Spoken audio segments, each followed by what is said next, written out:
১৯৭১ সাল ২৫শে মার্চের কাল রাত পেরিয়ে ২৬শে মার্চ রক্তস্নাত বাংলাদেশ। ঢাকা তখন লাশের শহর, চারদিকে পোড়া গন্ধ আর কান্নার রোল। বঙ্গবন্ধু শেখ মুজিবুর রহমানের স্বাধীনতার ঘোষণাটি ইথারে ভাসলেও সাধারণ মানুষের মনে তখনও চরম অনিশ্চয়তা। কেমন হবে আগামীর প্রতিরোধ?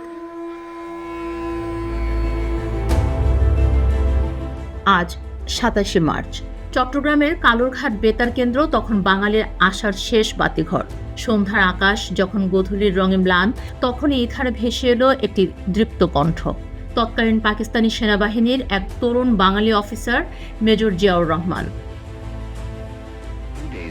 আমি মেজর জিয়া, বাংলাদেশ লিবারেশন আর্মির প্রাদেশিক commander in chief Sheikh Mujibur রহমানের পক্ষে বাংলাদেশের স্বাধীনতা ঘোষণা করছি।